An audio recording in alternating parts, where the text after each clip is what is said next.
Hi everyone, welcome to my YouTube channel. You watching law by Nilay Kumar. और आज के हम इस वीडियो में समझेंगे what is historical school of jurisprudence. अब जब भी हम जूरिस्प्रूडेंस की बात करते हैं, सारे स्टूडेंट्स घबरा जाते हैं कि भाई जूरिस्प्रूडेंस कैसे समझ में आएगा, it is very boring, it is very difficult. लेकिन मेरे चैनल पे आपके साथ ऐसा कुछ भी नहीं होने वाला है। मैं आपको जो हिस्टोरिकल स्कूल ऑफ जूरिस्प्रूडेंस समझाऊंगा वो एक कहानी की तरह समझाऊंगा। बाकी आपको फैक्ट्स तो याद बाद में रखने हैं, लेकिन अभी आपको एक स्टोरी लाइन की तरह आपको चीज़ें समझनी है। ठीक है। सबसे पहले हम ये समझते हैं कि historical school of jurisprudence basically बोल क्या रहा है। तो आपकी स्क्रीन पर जैसा आप देख सकते हैं, हिस्टोरिकल स्कूल ऑफ जूरिस्प्रूडेंस, इसमें जो हमारे प्रोपोनेंट्स होते हैं, जो इसमें लीगल स्कॉलर्स हैं, मेनली दो स्कॉलर्स हैं हमारे पास। एक है हेनरी मेन, ठीक है, और दूसरा है सैविग्नी। ये नाम आपने पहले भी सुने होंगे शायद, राइट। हेनरी मेन एंड सैविग्नी करके दो लीगल स्कॉलर्स हैं जिन्होंने सबसे ज़्यादा हिस्टोरिकल स्कूल ऑफ जूरिस्प्रूडेंस की बात की है इन लोगों ने। ठीक है। इन सब का मानना, इनके अलावा और भी हैं, जैसे मॉन्टेस्क्यू हो गए, पुख्ता हो गए, ठीक है। ये लोग ऐसे भी और भी लीगल स्कॉलर्स हैं जिन्होंने और भी इस बारे में बात की है। बट इस वीडियो में will be focusing only on what Savigny said and what sir Henry Maine said. ठीक है। सबसे पहले देखते हैं पहला पॉइंट क्या बोला जा रहा है यहाँ पे। हिस्टोरिकल स्कूल ऑफ जूरिस्प्रूडेंस ऐसा मानता है that law is an outcome of long historical development of society. Long historical development of society मतलब लॉ एक ऐसी चीज़ है जो सोसाइटी के साथ बनती है और बहुत लंबे समय तक, जैसे एक सोसाइटी बनती है वैसे ही लॉ भी बहुत लंबे समय के डेवलपमेंट पीरियड से बनता है। इट इज़ नॉट समथिंग जो अचानक से बन जाता है। ठीक है। फिर इन्होंने बोला है law originates from social customs, conventions, religious principles, economic needs and the relationships between people. ये बहुत इंपॉर्टेंट चीज़ है। यही है हमारा हिस्टोरिकल स्कूल ऑफ जूरिस्प्रूडेंस का बेसिक प्रिमाइस। ठीक है। कहने का मतलब क्या है यहाँ पे, लॉ एक ऐसी चीज़ है जो सोसाइटी के कस्टम से बनती है, कन्वेंशन से बनती है, रिलीजियस प्रैक्टिसेस हो गए, बिलीव्स हो गए, हैबिट्स हो गए लोगों के। ठीक है। लोग एक दूसरे के साथ कैसा व्यवहार कर रहे हैं, ये सारी ऐसी चीज़ें हैं जो लॉ को जन्म देती है। फॉर एग्जाम्पल, अगर हिंदू धर्म में देखा जाए, ठीक है, शादी के बाद सिंदूर लगाया जाता है। ठीक है। The husband put sindoor on the head of the woman, the wife. ठीक है। ये क्या है, या क्या ये हमारे हिंदू मैरिज एक्ट में एज एन एसेंशियल लिखा हुआ है? The answer is no. This is something जो एक कस्टम है जो हिंदूज में हजारों सालों से फॉलो किया जा रहा है। ठीक है। वैसे ही दूसरा एग्जाम्पल है सप्तपदी, जब आप 7 फेरे लेते हो। ठीक है। जब आप 7 फेरे ले रहे हो, ये सिख रिलीजन में भी शायद होता है, राइट। जब आप 7 फेरे ले रहे हो, right, you are basically promising each other something, right. ठीक है। वो 7 फेरे लेने की जो रस्म है, that has become a very important, that has become an essential for a marriage to solemnize under the Hindu marriage act of 1955। ठीक है। तो ये क्या है, ये एक सोशल कस्टम था, ये एक रिलीजियस प्रैक्टिस था, ये एक कन्वेंशन था जो लोगों ने साथ मिलकर बनाया, इतने सालों तक फॉलो किया, और आज उसको एक लॉ का, एक लेजिस्लेशन का रूप दे दिया गया है। ठीक है। एक लेजिस्लेशन के फॉर्म में उसको डाल दिया गया है। तो इनका मानना है कि लॉ जो है, जो हम सोसाइटी में लॉ बना रहे हैं, वो हम एक दूसरे के साथ कैसा व्यवहार कर रहे हैं, हम सोसाइटी में कैसा हमारा रहन सहन है, हम सोसाइटी में क्या सोशल कस्टम्स बनाते हैं, क्या रिलीजियस बिलीव्स फॉलो करते हैं, क्या मानते हैं, हमारा जो मानना है, हमारी जो हरकतें हैं, ये सारी चीज़ें मिलकर ही लॉ बनाती हैं। लेकिन हमारा जो हिस्टोरिकल स्कूल ऑफ जूरिस्प्रूडेंस है, इसमें यह बात साफ लिखी गई है कि यहाँ पे लेजिस्लेशन, मतलब जैसे हिंदू मैरिज एक्ट हो गया, इंडियन पीनल कोड हो गया, ठीक है, लेजिस्लेशंस का कोई रोल नहीं है। इनका कहना है लॉ लेजिस्लेशंस में नहीं बनता, लॉ लॉ मेकर्स नहीं बनाते। ठीक है। लॉ हमारे पॉलिसी मेकर्स नहीं बनाते, लेजिस्लेटर्स नहीं बनाते, पार्लियामेंट में नहीं बनता, ये सारी चीज़ें नहीं होती हैं। जो इन्होंने जो स्टेट का कॉन्सेप्ट है, one is state and one is society, ये लोग बोलते हैं कि law is an outcome of the development of society. मतलब इनका फोकस सोसाइटी पे है, स्टेट पे नहीं है। अभी तक हमने एनालिटिकल स्कूल ऑफ जूरिस्प्रूडेंस और नेचुरल लॉ स्कूल जो हमने पढ़ा है, उसमें क्या है, उसमें फोकस स्टेट पे है। नेचुरल लॉ स्कूल क्या बोलता है, जो हमारा किंग है या जो क्वीन है, उन वो जो बोल रहे हैं वो लॉ बन जाएगा। क्यों? क्योंकि ऐसा माना जाता है उन वो जो बोल रहे हैं वो एक्चुअली खुद के लिए नहीं बोल रहे हैं, वो भगवान के एजेंट है basically.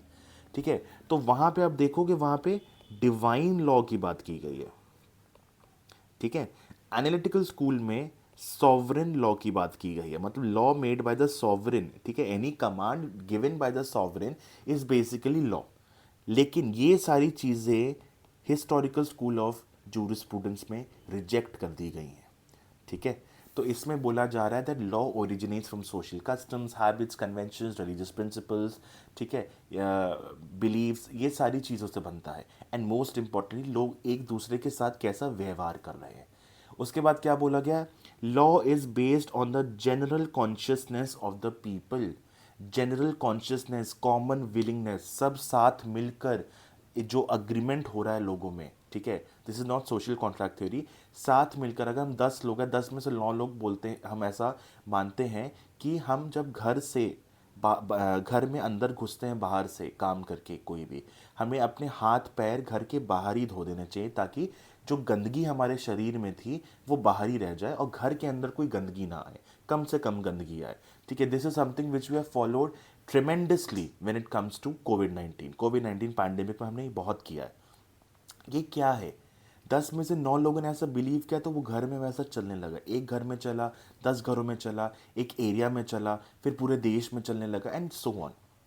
Right, so what is this is general consciousness of the people. सबका कॉन्शियंस जागा कि हमारे बीच एक ऐसी बीमारी तनप रही है। ठीक है, हम ऐसी बीमारी पनप रही है कि हमें उसको रोकने के लिए हमें अपना शरीर का ध्यान रखना पड़ेगा, साफ सफाई रखनी पड़ेगी। ठीक है, सोशल डिस्टेंसिंग करनी पड़ेगी एंड सो ऑन।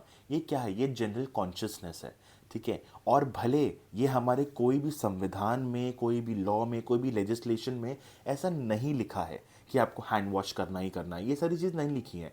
सरकार इंस्ट्रक्शंस नहीं दे रही थी, आपको डायरेक्शंस दे रही थी कि आपको ऐसा करना चाहिए अगर आप अपने आप को स्वस्थ रखना चाहते हैं। ठीक है, बट हम लोगों ने क्या किया, हम लोग ने उस चीज़ को अपने ज़िंदगी में एज अ हैबिट अपनाया, और वो ऐसा हैबिट बन गया कि इवन आफ्टर कोविड हम ये एक चीज़ करते हैं, और इसने लॉ का रूप ले लिया है। ठीक है, ये एक ऐसी चीज़ है कि कोई ना करे, स्पेशली कोविड 19 पैंडेमिक के टाइम पे अगर कोई इंसान अपने हाथ नहीं धो रहा है बाहर से आने के बाद, तो उसको ऐसे जज किया जाता है जैसे कि उसने कोई किसी का मर्डर कर दिया हो, गुनाह कर दिया आपने कोई। राइट, तो उसका एक ऐसा इफेक्ट आ गया था। तो ये क्या था, ये लोगों के बीच की एक जनरल कॉन्शियसनेस थी, लोगों के बीच की एक जनरल विल था, कॉमन विलिंगनेस था। ये सारे टर्म्स आपको देखने को मिलेंगे। ठीक है, फिर चौथी मोस्ट इंपॉर्टेंट चीज़ जो हिस्टोरिकल स्कूल बोलता है, दैट इज लॉ इंसान द्वारा बनाया नहीं जाता, लॉ इंसान द्वारा ढूंढा जाता है। ठीक है, law is found and not made, it is something which is to be discovered and not invented. ठीक है, it is something like science only for us. ठीक है, for historical school of jurisprudence इनके लिए मानना है कि लॉ आप ढूंढते हो, कहाँ ढूंढोगे, ये आप यहाँ ढूंढोगे, ये सोशल कस्टम्स और प्रिंसिपल्स यहाँ से ढूंढोगे, इतने सालों से चली आ रही प्रथा जो है उसमें से ढूंढोगे, लोगों की हरकतें क्या है सोसाइटी में उससे ढूंढोगे।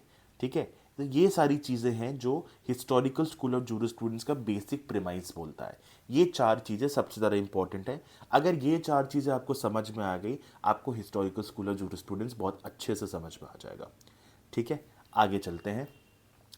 अब इसमें कुछ basic premise of historical school, वही सेम चीज़ें हैं, बट इसको थोड़ा और इलेबोरेटेड फॉर्म में मैंने यहाँ पे एक्सप्लेन किया। क्या बोला जा रहा है, the school does not attach much importance to the relationship between the law and the state, rather it focuses on how social institutions help develop law.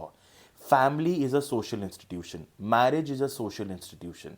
ठीक है, सोशल इंस्टीट्यूशन के एग्जाम्पल्स हो गए मैरिज, ठीक है, फिर family, right, these are what, these are social institutions. Panchayat, ठीक है, अभी तो लीगल रिकॉग्निशन मिल गया है पंचायत को कॉन्स्टिट्यूशन में, बट एक बात देखी जाए, पंचायत क्या होती है, जो गांव के, आप जिस सोसाइटी में रह रहे हो, जिस एरिया में रह रहे हो, ठीक है, वहाँ के जो एल्डर्स होते हैं वो सब मिल के गाँव के डेवलपमेंट के लिए, लोगों के स्वास्थ्य के लिए, सबकी क्या बोलते हैं, सबके बेटरमेंट के लिए वो डिसीजंस लेते हैं, राइट। माना जाता है the older you are the wiser you are.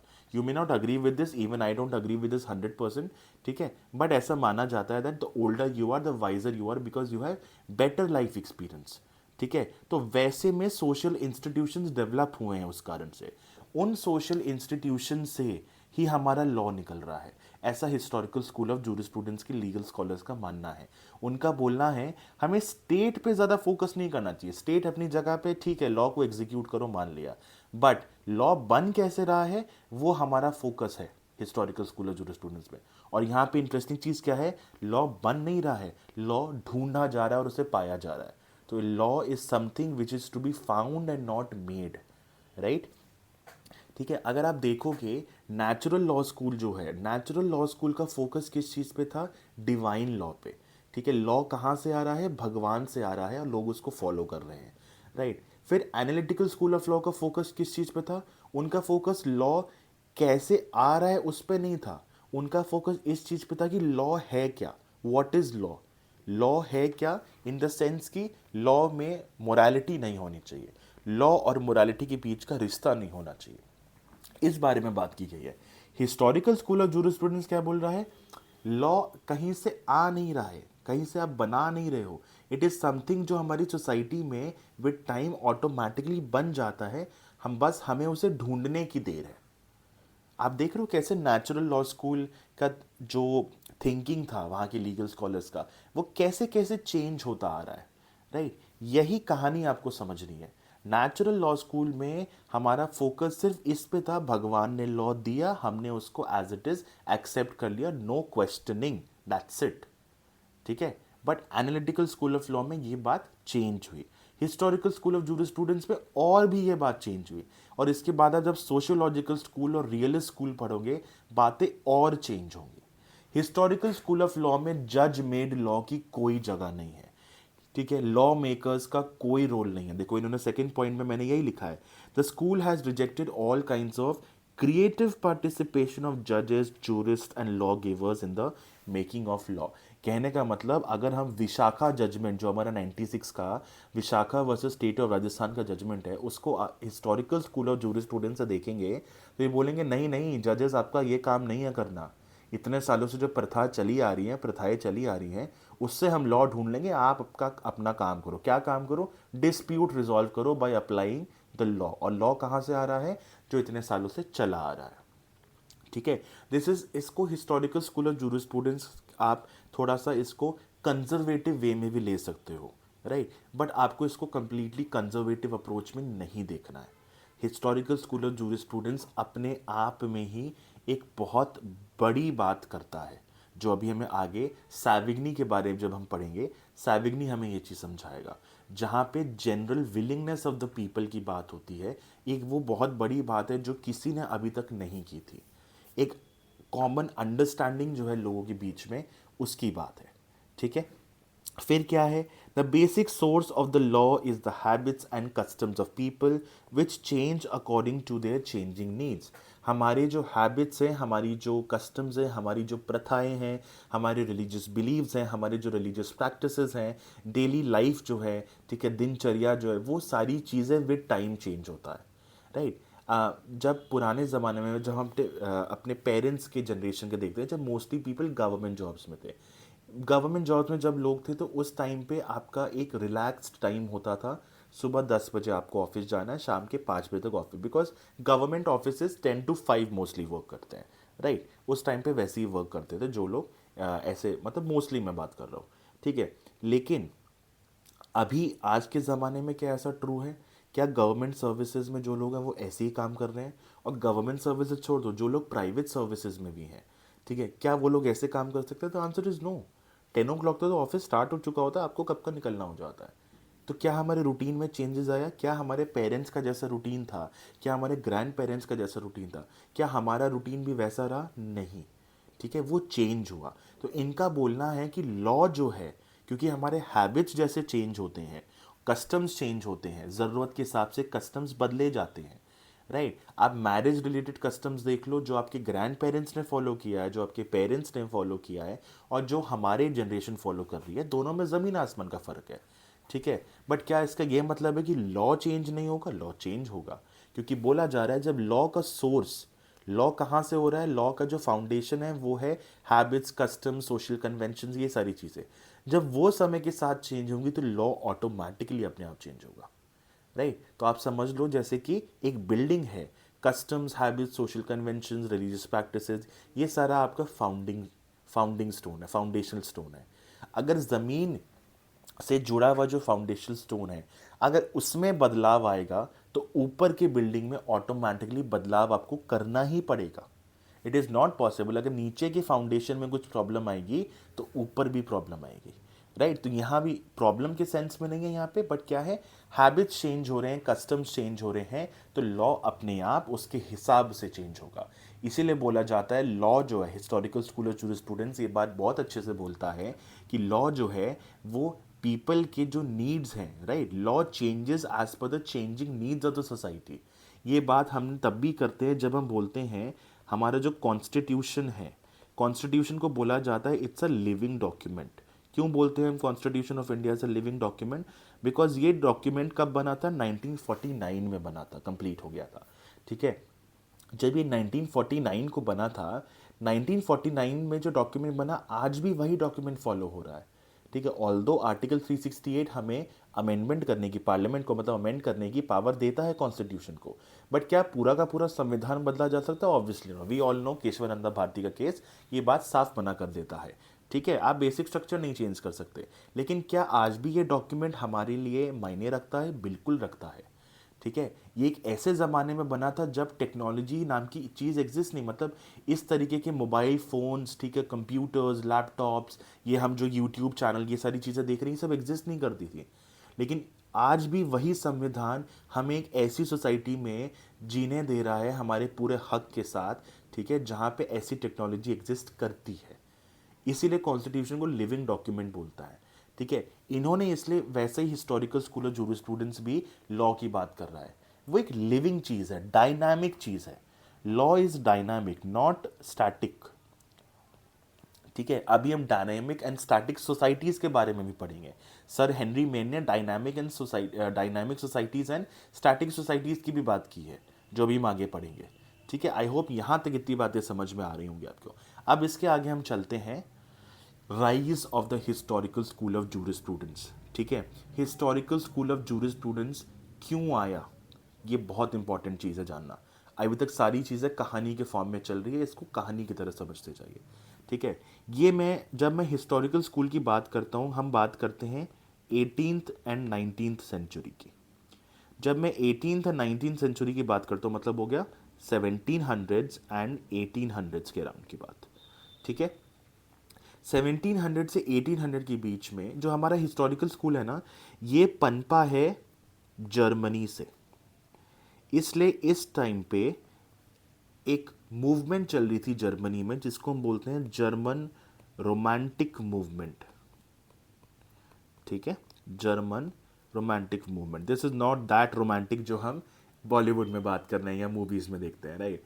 ये रोमांटिक मूवमेंट क्या होता है, आप इसको कनेक्ट कर पाओगे।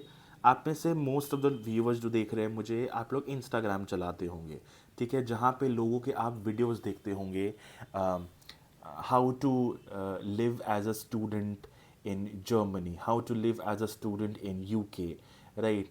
फिर लोग अपना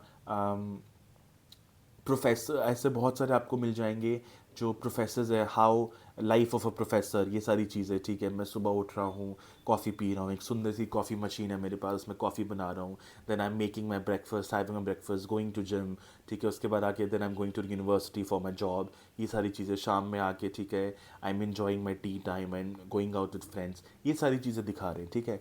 कॉर्पोरेट लाइफ में भी ऐसी सारी चीज़ें दिखाते हैं लोग कि देखो हम इतनी देर काम करते हैं, उसके बाद भी वी इंजॉय, ठीक है, we have time for ourselves, we go to gym, ये सारी चीज़ें दिखाते हैं। बट क्या रियल में ऐसा है? The answer is no. हम सबको पता है कि रियलिटी हमेशा ऐसी नहीं होती है, राइट। तो हम इसको, आपने बहुत जगह कमेंट सेक्शंस में लोगों देखा हो, लोग बोलते हैं स्टॉप रोमांटिसाइजिंग योर लाइफ, ये टर्म आपने पहले भी सुना होगा, ठीक है। People are usually romanticising their life. Romanticise करने का क्या मतलब होता है, आप उस चीज़ों को, ठीक है, इतना बढ़ा चढ़ा के बना रहे हो, उसको इतना अच्छा दिखा रहे हो, ठीक है, कि उसके आप वैल्यू बढ़ा दे रहे हो। जर्मनी में भी एक रोमांटिक मूवमेंट ऐसा चला था, ठीक है। इस टाइम पे क्या हुआ था, एक इंसान थे, एक बहुत अच्छे लीडर थे, नपोलियन बोनापार्टे, ठीक है। He was basically based in France, he was a French leader वहाँ पे, ठीक है। बट इनका क्या था, इन्होंने, ही was a very great warrior. Napoleon को बहुत ग्रेट वॉरियर और ग्रेट पॉलिसी मेकर बोला जाता है। दो बातें इनके बारे में बोली जाती है, ठीक है। तो नेपोलियन ने क्या किया था, इन्होंने जर्मनी और बहुत सारे देशों पे राज करने की कोशिश की थी, और वो राज कर भी रहे थे। सो वो Germans were very tired, because जब उनको ये रियलाइज हो रहा था कि उनके कल्चर को दबाया जा रहा है, उनके रिलीजन को नहीं, बट उनके कल्चरल बिलीव्स को दबाया जा रहा है, उनकी जो इंडिविजुअल आइडेंटिटी है जर्मन की, उसको दबाया जा रहा है। बिकॉज नेपोलियन जर्मन नहीं था बाय बर्थ, ठीक है। उसका जो ओरिजिन था वो, आई एम नॉट श्योर उसका ओरिजिन एग्जैक्टली क्या था, but the point is French culture, जो फ्रेंच कॉलोनियलिज्म था ना, वो नेपोलियन के कारण भी था। Napoleon was one of the French rulers, right. तो इसीलिए जर्मनी में क्या हुआ, जर्मनी में एक रोमांटिक मूवमेंट चालू हुआ। जब इस रोमांटिक मूवमेंट से लोगों ने बहुत सारे पोएम्स लिखे, पोस्टर्स बांटे, ठीक है, बुक्स लिखी, राइट। किस बारे में, अपने जर्मन कल्चर के बारे में, कि हमारा जर्मन कल्चर जो है वो बहुत रिच है। जैसे हम इंडियंस भी करते हैं ना, हमारा इंडियन कल्चर बहुत रिच है, no doubt. I also agree, I am a great nationalist when it comes to my culture, my nation, right. लेकिन ठीक है, ये तो जो रोमांटिसिज्म है ना, ये अभी अच्छा याद आया मुझे, ये नेशनलिज्म से ही रिलेटेड है।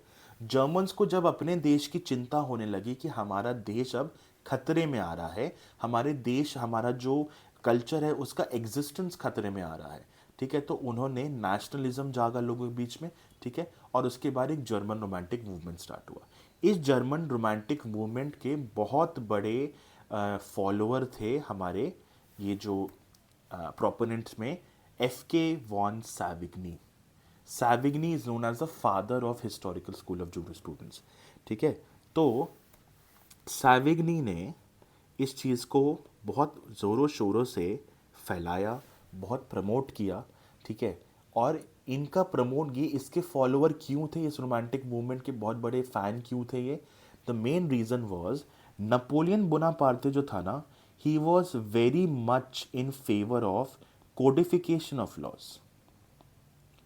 कोडिफिकेशन ऑफ लॉज का मतलब सारे जितने भी लॉज थे उसको लेजिस्लेशन के फॉर्म में वो कोडिफाई करना चाहता था। जैसे हिंदू कस्टम्स वगैरह थे, वो हिंदू लॉज में कोडिफाई कर देंगे। हिंदू मैरिज एक्ट हो गया, हिंदू सक्सेशन एक्ट हो गया, ठीक है, हिंदू अडॉप्शन मेंटेनेंस एक्ट हो गया, हिंदू गार्जियनशिप एक्ट हो गया, माइनॉरिटी इन गार्जियनशिप एक्ट, ये सारी चीज़ें क्या है, ये कोडिफाइड लॉ है। लेकिन वही अगर हम इस्लामिक लॉ में देखें, इंडिया में मुस्लिम लॉ में देखें, you will find very less codified form, hardly 10 to 12% of Muslim law is codified, बाकी सब कस्टम के बेसिस पे चलता है, राइट। तो जो हमारे सैविग्नी थे ना, सैविग्नी क्योंकि हिस्टोरिकल स्कूल ऑफ जूरिस्प्रूडेंस में बिलीव करते थे, प्लस रोमांटिक मूवमेंट के वो बहुत बड़े फॉलोअर थे, तो उनका इसीलिए मानना था कि लॉ इज समथिंग जो हम जर्मन्स ने इतने सालों में से, जो हम, हमारी हैबिट्स हैं, हमारे जो कस्टम्स हैं, उससे लॉ बना है। नेपोलियन आके जो वो अपने लॉज बना रहा है लेजिस्लेशन के फॉर्म में, लॉज उससे नहीं बन रहे हैं। उसका मानना है कि लॉ कहाँ से बन रहा है, जो हम इतने सालों से हम जर्मनी में फॉलो कर रहे हैं, जो हम customs, practices, social customs, social conventions की बात कर रहे हैं, वो सारी चीज़ें लॉ हैं। इसीलिए he was against codification of law, and he was therefore in, he gave rise to the historical school of jurisprudence, ठीक है। तो ये हो गया एक पहला रीजन कि हिस्टोरिकल स्कूल ऑफ जूरिस्प्रूडेंस क्यों पनपा। दूसरा, it was in reaction to natural school of jurisprudence. Natural school क्या, डिवाइन लॉ की बात करता था। सैविग्नी जैसे रूलर्स बोल रहा हूँ, लीगल स्कॉलर्स बोलते थे कि नहीं, इट इज़ नॉट समथिंग जो भगवान से आए, इट इज़ समथिंग जो हम इंसानों ने बनाए। मैन मेड लॉज में बिलीव करता था, बट लेजिस्लेचर में बिलीव नहीं करता था, लेजिस्लेशंस में बिलीव नहीं करता था, लॉ मेकर्स, पॉलिसी मेकर्स में बिलीव नहीं करता था। वो बोलता था कि लॉ बनाने का काम किसका है, सोसाइटी का है, किसी एक इंसान का, कुछ ग्रुप ऑफ पीपल का नहीं है, पूरी सोसाइटी का है। हम सब मिलके, हम सब में जो एक कॉमन अंडरस्टैंडिंग है कि अभी कोई प्रॉब्लम आ रही है तो उसका सोल्यूशन निकालना है हमें, ठीक है, तो उसके लिए हमें कुछ अपनी हैबिट्स बदलनी पड़ेंगी। कोविड-19 हमारे बेस्ट एग्जाम्पल था। हमने अपनी हैबिट्स चेंज की, तब जाके हम कोविड-19 में बच पाए। ठीक है, जो लोग नहीं बच पाए वो नहीं बच पाए, बट जो लोग बच पाए उन्होंने कस्टम किस्मत ऑब्वियसली एंड प्लस बहुत सारे रीजंस, राइट। तो हमें क्या हुआ, हमने अपने हैबिट्स चेंज किए, राइट। हमने सैनिटरी हैबिट्स हमने चेंज किए बेसिकली।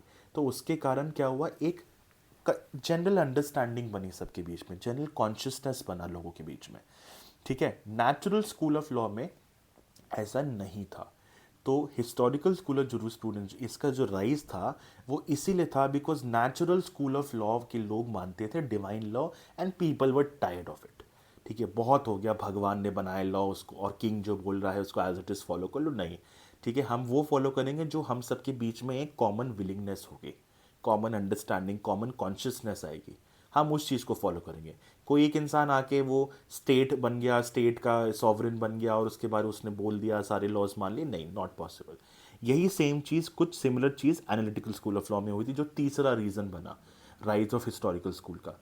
क्या बोला गया भाई, एनालिटिकल स्कूल ऑफ लॉ में एक सॉवरेन आएगा, ठीक है, किंग बनेगा, क्वीन बनेगी, वो जो बोलेंगे वही लॉ है। किंग ने जो बोल दिया वो पत्थर की लकीर बराबर है। ठीक है, नेचुरल स्कूल में क्या था, किंग जो बोल रहा था उसको माना जाता है क्योंकि भगवान ने बोला है, इसलिए वो पत्थर की लकीर है। ठीक है, यहाँ पे क्या हम एक इंसान के ऊपर या एक ग्रुप ऑफ पीपल के ऊपर कंप्लीटली डिपेंडेंट हो गए हैं। अपने आप को हमने, उसको क्या बोलते हैं, हमने अपने आप को इतना ज़्यादा सबमिसिव बना दिया है उनकी तरफ कि वो जो बोलेंगे हम वही मानेंगे। Historical school of jurisprudence 18-19 century के दौरान, बिकॉज नेपोलियन ने भी यही काम किया है, people were tired, specially Germans were tired of it.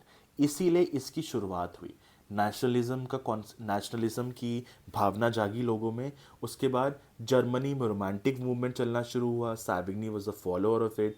Napoleon के वो बेसिक टेनेट्स जो थे, उसके बेसिक आइडियोलॉजी थी, most importantly codification of laws, उससे सैविग्नी बहुत सहमत नहीं थे, जिसके कारण उन्होंने इसके बारे में बोलना और लिखना शुरू किया, हिस्टोरिकल स्कूल ऑफ जूरिस्प्रूडेंस का। Savigny was a, I think he was a philosopher if I am correct. ठीक है, आप फैक्ट चेक कर सकते हैं गूगल पे जाके, but Savigny was a professor, वो यूनिवर्सिटीज़ में पढ़ाया करते थे।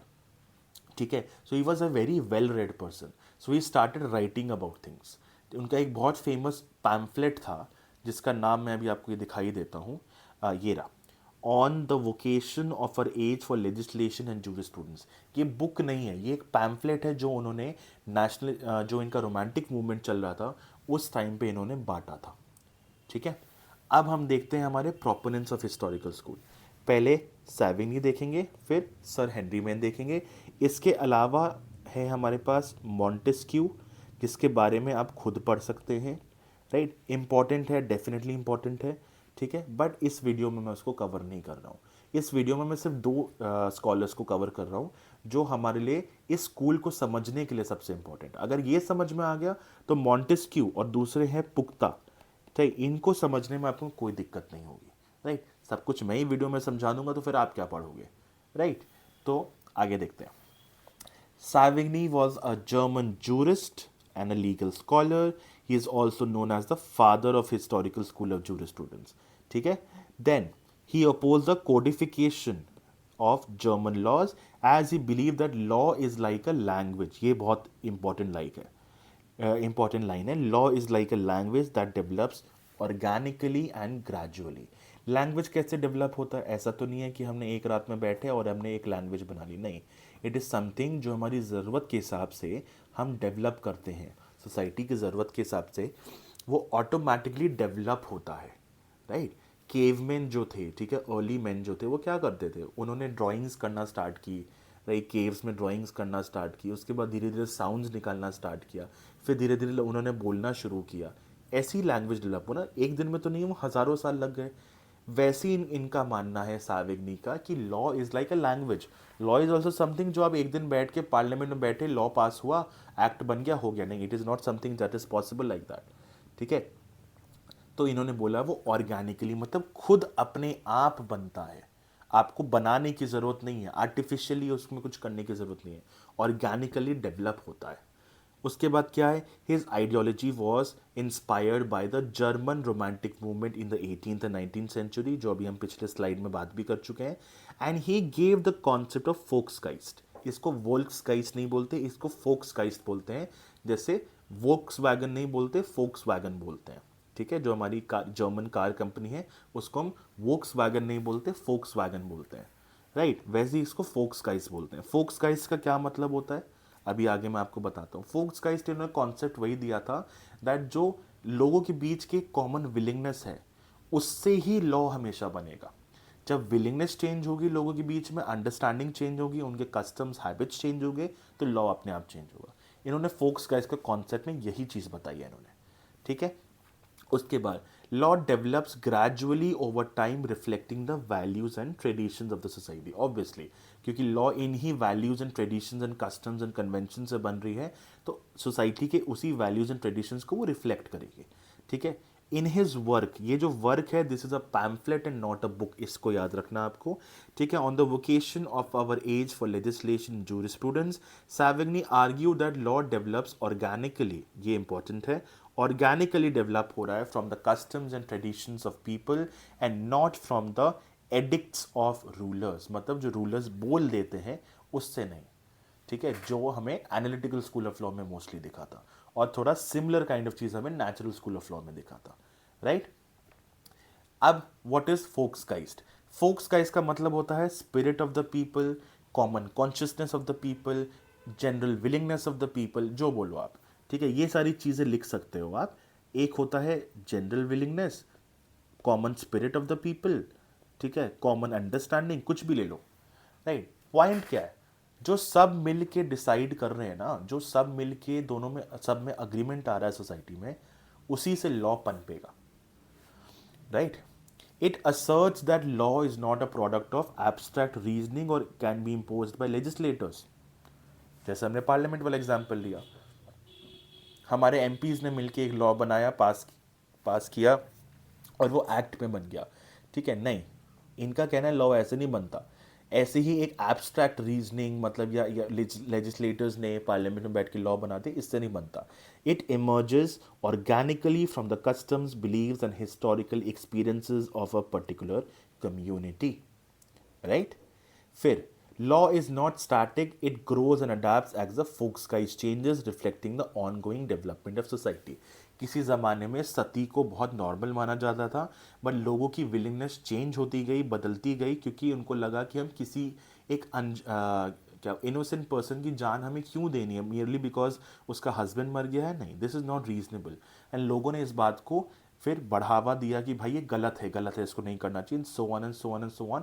सोसाइटी में लॉ तो आए थे, ब्रिटिशर्स ने लॉ बनाया था, सती प्रोहिबिशन एक्ट उन्होंने बनाया था, साथ साथ लोगों के बीच में एक विलिंगनेस, एक कॉमन एक्सेप्टेंस भी आया कि हमें सती को प्रोहिबिट कर देना चाहिए, sati practice is very inhuman in nature.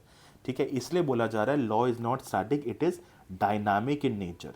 ये समय के हिसाब से चेंज होता है, जैसे हमारा संविधान चेंज हो रहा है। Right, he was against the imposition of abstract and universal laws. ये बात हमने देखी ली है कि भाई आप लॉज को कोडिफाई करके सब पे इक्वली अप्लाई कर दो, नहीं, ये नहीं चलेगा। ठीक है, इट इज़ समथिंग जो सोसाइटीज़ में अपने हिसाब से लोग अपने लॉज बना सकते हैं। राइट, आप एक पार्लियामेंट में बैठ के पूरे इंडिया के लिए लॉ नहीं बना सकते। जो लॉ शायद महाराष्ट्र के लिए इंपॉर्टेंट होगा वो लॉ शायद दिल्ली के लिए इंपॉर्टेंट नहीं होगा, जो लॉ दिल्ली के लिए इंपॉर्टेंट होगा वो शायद उत्तर प्रदेश के लिए सूटेबल नहीं होगा। इनका ये कहना है। ठीक है, तो अगर मैं एक सोसाइटी में रहता हूँ, ठीक है, मेरी सोसाइटी की प्रॉब्लम और मेरे बगल वाले सोसाइटी की प्रॉब्लम्स दोनों अलग अलग होंगी। ये जो हाउसिंग सोसाइटीज़ हैं, मेरी हाउसिंग सोसाइटी की जो प्रॉब्लम है, मान लो मेरी हाउसिंग सोसाइटी में एक वाटर की प्रॉब्लम है, बगल वाले हाउसिंग सोसाइटी में गार्बेज का इशू है। ठीक है, अगर ये प्रॉब्लम्स है तो हम क्या एक कॉमन लॉ बना सकते हैं? नहीं, मुझे अपनी सोसाइटी के लिए अलग प्रैक्टिस करनी पड़ेगी, बगल वाली सोसाइटीज़ को अलग प्रैक्टिस करनी पड़ेगी, तभी जाके प्रॉब्लम सॉल्व होगी ना। राइट, सो इसलिए इनका बोलना है कि आप यूनिवर्सली लॉ बना के सब पे एप्लीकेबल नहीं कर सकते। राइट, तो यूनिफॉर्म सिविल कोड जैसी जो चीज़ है वो इनके थ्योरी के अगेंस्ट जाती है। उत्तराखंड में जैसे यूनिफॉर्म सिविल कोड चल गया है, गोवा में पहले से चल रहा है। ठीक है, एज पर सैविग्नी ये लॉज सूटेबल नहीं है। ठीक है, यूनिवर्सल लॉज कभी भी आपको हेल्प नहीं करेंगे। उसके बाद क्रिटिसिज्म की बात करते हैं। चार्ल्स एलन का बोलना था कि इन ये जो बोल रहे हैं ना कि सैविग्नी की कस्टम से लॉ बनता है और कस्टम जो है वो कॉमन विल से आता है लोगों के, ये गलत है, because custom common will say नहीं आता है। इन चार्ल्स एलन का मानना है कि कस्टम जो है वो कहाँ से आता है, जो स्ट्रॉन्ग रूलिंग क्लास होता है, ठीक है, जो भी अभी मान लो जैसे अडानी अंबानी ये बड़े बड़े हमारे रूलिंग क्लास नहीं है, but these are people who can actually bring change to policies, right? They can actually bring change to policies because they have that much amount of money and they have that much amount of hold on the people. लेकिन क्या आप और मैं ऐसे बैठे बैठे चाहें, हमने यूट्यूब वीडियो बना दिया, ठीक है, कि हाँ ऐसा बदलाव आना चाहिए, क्या पॉसिबल है, ऐसा ज़रूरी हो हमेशा? Obviously not, right? तो इसलिए इनका बोलना है कि जो कॉमन विल है ना वो लोगों से नहीं आता, वो रूलिंग क्लास से आता है, जो साविग्नी ने इग्नोर किया है। ये हो गई पहली चीज़। दूसरी चीज़, प्रोफेसर स्टोन का मानना है कि साविग्नी ने लेजिस्लेशन जो होता है या प्लान्ड लॉज होते हैं जैसे हमारे पार्लियामेंट बनाते हैं, उसके इफेक्टिवनेस को, उसकी एफिशिएंसी को बहुत इग्नोर या अंडर एस्टिमेट किया है। क्यों? अगर आपको कोई सडन सोशल चेंज लाना हो, ठीक है, आपको सडनली कोई सोशल चेंज लाना हो, आप कस्टम डेवलप होने का वेट करोगे कि हज़ारों सालों तक ये कस्टम धीरे धीरे लोगों की कॉमन विलिंगनेस चेंज होगी, फिर कस्टम चेंज होगा, फिर रूल फिर लॉ चेंज हो जाएगा? नहीं, ऑब्वियसली नॉट। ट्रेमेंडस सोशल चेंज लाने के लिए, सडन सोशल चेंज लाने के लिए आपको लगता है कि गर्ल एजुकेशन इज समथिंग जिसके ऊपर हमें एक्चुअली कुछ करना चाहिए, आज हमारी सरकार उसके ऊपर लॉ बनाएगी, कल उसको पास करेगी पार्लियामेंट में, परसों से उसको इफेक्टिव उसको नोटिफाई कर दिया जाएगा, शायद कुछ सोशल चेंज आएगा। बट क्या हम अब अगर हम कस्टम्स के हिसाब से, साविनी की थ्योरी के हिसाब से चलें तो हमें सालों साल वेट करना पड़ेगा ताकि लोगों की विलिंगनेस में बदलाव आए, कस्टम में फिर बदलाव आए और फिर लॉ में बदलाव आए, ठीक है। तो प्रोफेसर स्टोन का मानना है कि उन्होंने लेजिस्लेशन, ठीक है, जो रैपिड सोशल चेंज या सडन सोशल चेंज लाने की क्षमता रखता है, उसको प्रोफेसर स्टोन का मानना है साविग्नी ने इग्नोर किया है, राइट। उसके बाद क्या बोला गया है? उसके बाद बोला जा रहा है कि ये जो हम बार बार कलेक्टिव स्पिरिट की बात करते हैं, कॉमन विलिंगनेस की बात करते हैं, इसको आप मेजर कैसे करोगे? आज हम अपने देश में देखिए 130 करोड़ से ज़्यादा इंसान हैं, ठीक है, as per last census more than 130 crore people are living in this country. हम 130 करोड़ लोगों की कॉमन विलिंगनेस कैसे समझेंगे? इलेक्शंस में भी लोग 60-62% लोग ही पार्टिसिपेट करते हैं, मतलब हर 100 में से सिर्फ 60 लोग पार्टिसिपेट कर रहे हैं इलेक्शंस में भी, ठीक है। तो वहाँ तो हम लोगों को समझ नहीं पा रहे, यहाँ तो हम सारे जनरेशन बिलो 18 की भी बात कर रहे हैं, सबकी कॉमन विलिंगनेस, सबका एक common spirit of the people of India कैसे समझेंगे? सैविग्नी ने ये बहुत ही क्या बोलते हैं, बहुत ही आई मीन वो बहुत ही ज़्यादा मतलब इम्प्रैक्टिकल कहो, ठीक है, बहुत इम्प्रैक्टिकल टाइप ऑफ थ्योरी बनाई है, ऐसा काफ़ी स्कॉलर्स का मानना था, ठीक है। आप स्पिरिट को क्योंकि एम्पेरिकली मतलब नंबर्स में मेजर नहीं कर सकते, कर भी सकते हो अगर तो वो बहुत डिफ़िकल्ट है, बिकॉज आज के टाइम पे इतने बड़े बड़े कंट्रीज़ हैं, इतने सारे लोग रहते हैं, आप कैसे कैलकुलेट करोगे, राइट। और लास्ट पॉइंट जो है हम ऑलरेडी डिस्कस कर चुके हैं कि कॉमन विल से देश नहीं चलता, आपको सोशल चेंज लाना है, सडनली कोई एक्शन लेना है, उसके लिए कॉमन विलिंगनेस या कस्टम में बदलाव आने से काम नहीं चलेगा, आपको लेजिस्लेशन लाना पड़ेगा, जो सैविग्नी ने इग्नोर किया है। लेकिन सैविग्नी के थ्योरी की सबसे इंटरेस्टिंग चीज़ ये है कि वो लोगों के बारे में सोचता है।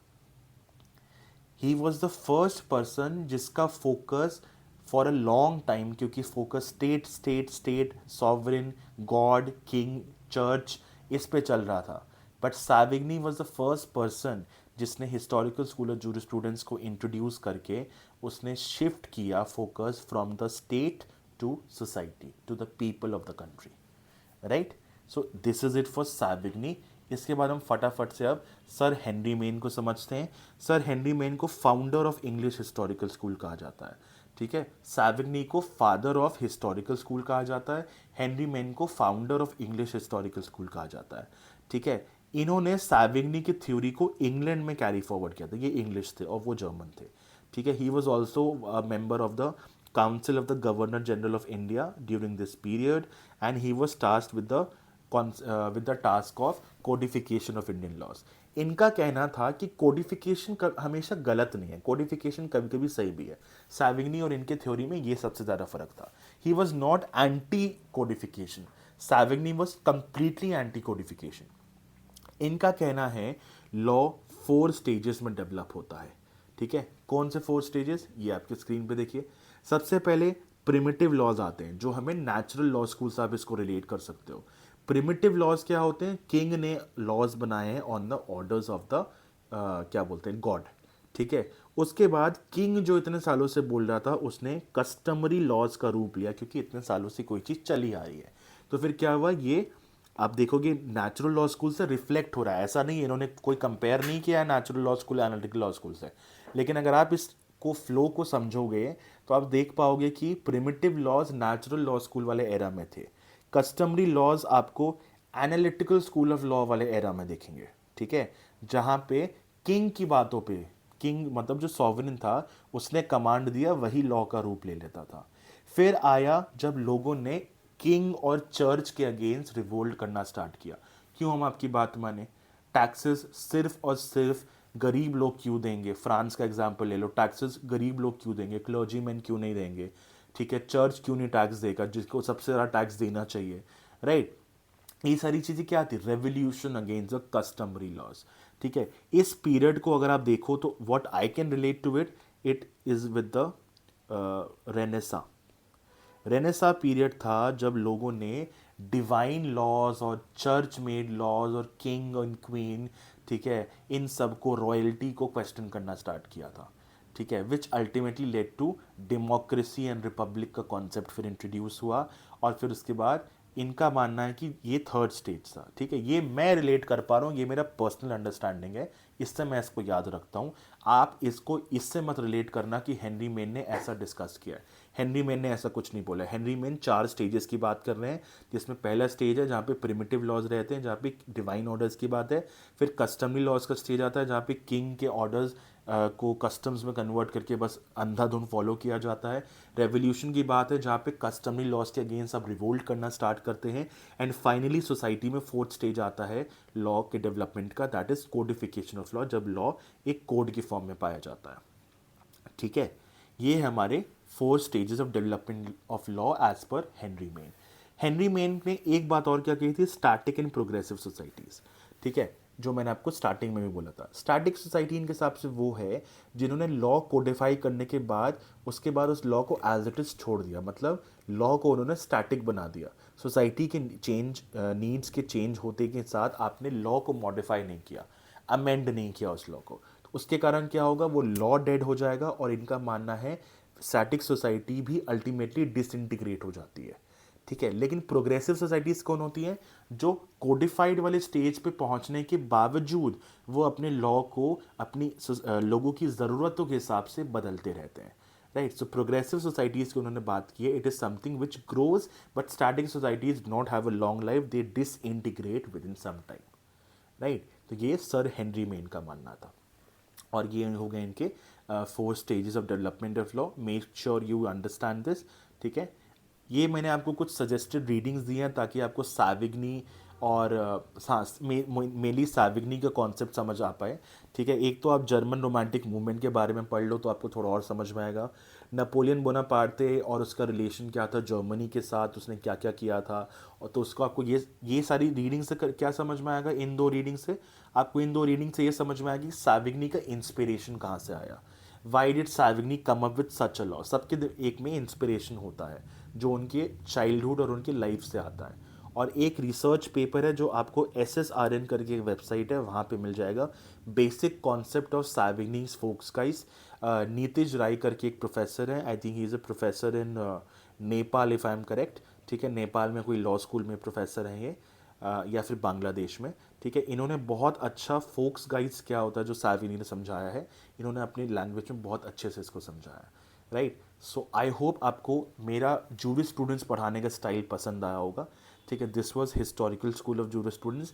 इसके बाद में I am going to soon upload a video on sociological school of jurisprudence. बाकी make sure you subscribe to my YouTube channel. ठीक है, मुझे बहुत अच्छा लगेगा, आपने मेरे पिछले वीडियोस को भी बहुत पसंद किया है, मुझे काफ़ी सारे कमेंट्स मिले हैं, राइट, एंड बच्चों ने डाउट्स भी पूछे हैं, मुझे बहुत अच्छा लगा, राइट। तो आप ऐसे ही मेरे साथ बने रहिए, ठीक है। Thank you so much for watching this video. And ये मेरे कुछ सोशल मीडिया हैंडल है जिस पे आप मुझे कॉन्टैक्ट कर सकते हैं personally. And if you have any doubts put it in the description, I mean in the comment section below, और you can just text me, ठीक है। आप ईमेल भी कर सकते हैं, टेक्स्ट भी कर सकते हैं। And I also provide services to students कि भाई अगर आपको कुछ डाउट क्लैरिफिकेशन चाहिए, राइट, तो हम पर्टिकुलरली 1-to-1 गूगल मीट पे भी डिस्कशन कर सकते हैं एट वेरी नॉमिनल प्राइसेस, ठीक है। आप ये काम कर सकते हैं, right. So just let me know if you have any concerns, and thank you so much for watching this video. I will see you in the next video. Thank you, bye bye.